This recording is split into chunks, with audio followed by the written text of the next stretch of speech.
Fertilisers and chemical limited RFCL का दौरा किया। ये दृश्य उस वक्त के हैं जब प्रधानमंत्री ने वहां पर दौरा किया और वहां पर ज़रूरतों को प्रधानमंत्री समझ रहे हैं। ये उस वक्त के दृश्य हैं। प्रधानमंत्री ने वहां का दौरा किया और उर्वरक के क्षेत्र में देश को आत्मनिर्भर बनाने के लिए प्रधानमंत्री ने जिस तरह की मुहिम की शुरुआत की है और उसका नतीजा है आज एक बड़ी सौगात इस पूरे क्षेत्र को। प्रधानमंत्री ने इसका दौरा किया और वहां पर प्रधानमंत्री वहां की ज़रूरतों को और वहां पर जो तकनीकी पूरा विस्तार है उसको समझते हुए अपने आप में बेहद महत्वपूर्ण है। आपको बता दें कि रामागुंडम परियोजना की आधारशिला भी 7 अगस्त 2016 को प्रधानमंत्री नरेंद्र मोदी ने रखी थी और इस संयंत्र का उद्घाटन भी प्रधानमंत्री जिस तरह से कहते हैं कि वो कार्यों की शुरुआत ही नहीं करते उनकी सरकार, बल्कि कार्यों को अंतिम परिणति तक पहुंचाते हैं।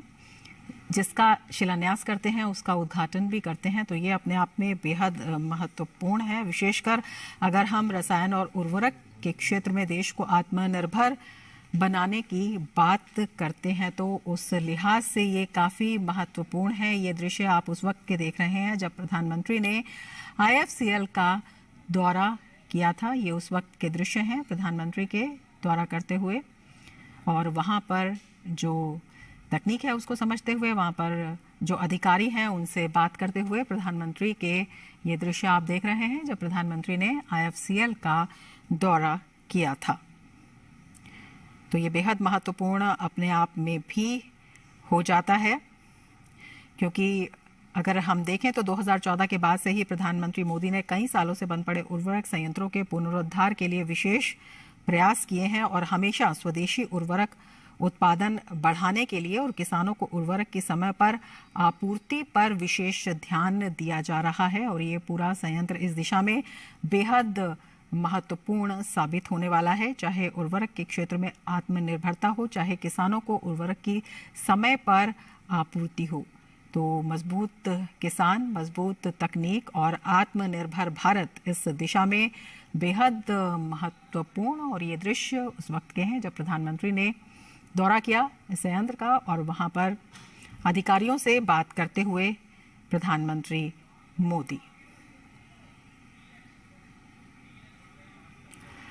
और हमारे संवाददाता नीरज सिंह हमारे साथ जुड़े हुए हैं। नीरज, कितना महत्वपूर्ण अगर हम Ramagundam fertilisers and chemical limited की बात करते हैं, RFCL प्रधानमंत्री ने इसका दौरा किया। सबसे पहले तो इसी बारे में हम आपसे जानना चाहेंगे और कितना महत्वपूर्ण है जब हम उर्वरक के क्षेत्र में आत्मनिर्भरता की बात करते हैं। देखिए, बिल्कुल रमा काफी महत्वपूर्ण है। और अगर आप ये देखें कि रामागुंडम का जो फर्टिलाइजर प्लांट है, यूरिया फर्टिलाइजर प्लांट है, ये पूरे साउथ जो भारत है उसकी ऊर्जा जरूरतों को पूरा करेगा। और जैसा कि मोदी सरकार का लक्ष्य भी है कि 2025 तक भारत को यूरिया के क्षेत्र में आत्मनिर्भर बनाना है। और यही कारण है कि आपने देखा होगा कि तमाम जो फैक्ट्रियां फर्टिलाइजर जो बंद पड़ी थी उनको प्रधानमंत्री मोदी ने स्टार्ट किया। इससे पहले आप देखें गोरखपुर में भी जो फैक्ट्री है वो स्टार्ट की गई और अब रामाकुंडम प्रधानमंत्री ने शुरुआत भी यहीं से की थी 2016 में। और अब आप देखें कि इसका जो प्रोडक्शन है वो शुरू हो गया है और साउथ के जो राज्य हैं वहां तक जो यूरिया है वो अब आसानी से पहुंचेगा। क्योंकि इससे पहले देखने में ये आया था कि कई सारी जगह पर काफी दिक्कतें होती थी यूरिया को लेकर साउथ के कई सारे राज्यों में, लेकिन अब उनके गांवों तक। जी नीरज, हमारे संवाददाता नीरज सिंह बता रहे हैं कि Ramagundam fertiliser and chemical limited कितनी बड़ी सौगात वहां पर जो लोग हैं उनके लिए, विशेषकर किसानों के लिए, उनको जिस तरह की दिक्कतें आती थी उसको दूर करने की दिशा में एक बेहद महत्वपूर्ण है इस पूरे संयंत्र का संचालन। और वहाँ पर विशेष रूप से जब हम किसानों को मजबूत करने की बात करते हैं और आत्मनिर्भर भारत में उनके योगदान की बात करते हैं उसको देखते हुए बेहद महत्वपूर्ण हो जाता है। और रसायन और उर्वरक के क्षेत्र में विशेषकर ये बेहद महत्वपूर्ण हो जाता है। और लगातार सरकार इस दिशा में काम भी कर रही है कि किस तरह से उर्वरक के क्षेत्र में देश आत्मनिर्भर बने और इसी दिशा में जो देश भर में जो बंद इकाइयां थी या जिनमें संचालन ठीक से नहीं हो पा रहा था, उनमें दोबारा पुनरुद्धार का काम किया गया और उसके लिए सरकार लगातार प्रयासरत रही। विशेषकर प्रधानमंत्री मोदी की सीधी नज़र इस पर और इस दिशा में जो काम हो रहे हैं उसके ऊपर। और बेहद महत्वपूर्ण ये भी है कि प्रधानमंत्री जिस तरह से कहते हैं कि जब वो शिलान्यास करते हैं तो उसका वो उद्घाटन भी करते हैं, यानी कि जो कार्य हैं वो लंबे समय तक लंबित नहीं रहते बल्कि तेज़ी के साथ उन पर काम किया जाता है और कई बार निर्धारित समय सीमा से पहले ही वो पूरे हो जाते हैं।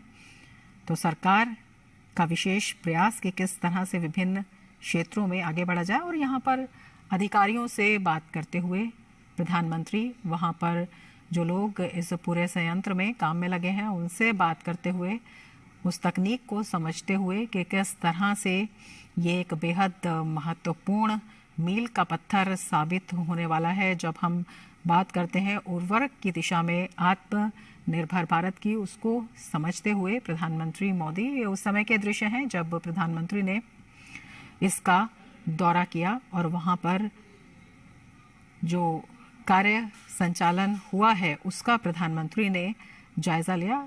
उसका जायज़ा लेते हुए केंद्रीय मंत्री जी किशन रेड्डी भी उनके साथ मौजूद रहे, तमाम अधिकारी गणों के साथ, तमाम गणमान्य लोगों के साथ, और विशेष रूप से इसलिए भी कि प्रधानमंत्री स्वयं जाकर समझते हैं, उसका दौरा करते हैं और वहाँ पर किस तरह से संचालन होता है। तो किसी भी तरह की जिसे कहते हैं कि कोर कसर बाकी रहने की संभावना वहाँ पर ना रहे, इसे देखते हुए बेहद महत्वपूर्ण हो जाता है। जो भी कार्य चल रहे हैं उसको देखते हुए प्रधानमंत्री मोदी वहाँ पर अधिकारियों से बातचीत करते हुए और वहाँ पर समझते हुए कि किस तरह से काम हो रहा है और किस तरह से उर्वरक के क्षेत्र में, चाहे हम किसानों की बात करें उसके क्षेत्र में, ये बेहद महत्वपूर्ण होने वाला है। विशेषकर स्वदेशी उर्वरक उत्पादन बढ़ाने की दृष्टि से ये बेहद अहम हो जाता है क्योंकि किसानों को समय पर उर्वरक की आपूर्ति को देखते हुए ये बेहद अहम कदम साबित होगा। और अगर हम बात करते हैं इस पूरी दिशा में, देश भर में जब हम बात करते हैं उर्वरक के क्षेत्र में, जो प्रधानमंत्री के निर्देशन में लगातार काम बढ़ा है, स्वदेशी यूरिया उत्पादन को अधिकतम करने के उद्देश्य से 25 गैस आधारित यूरिया इकाइयों के लिए नई यूरिया नीति 2015 में अधिसूचित की गई थी और इसका उद्देश्य ही यूरिया उत्पादन में भारत की ऊर्जा दक्षता को बढ़ाना था। और इसके अलावा यूरिया को लेकर सरकार द्वारा दी जा रही सब्सिडी को भी युक्ति संगत बनाया जाए, इस दिशा में भी काम हो रहा है और इसमें उत्पादन बेहद महत्वपूर्ण स्थान रखता है और उसको देखते हुए, स्वदेशी उत्पादन को देखते हुए बेहद महत्वपूर्ण हो जाता है। ये उस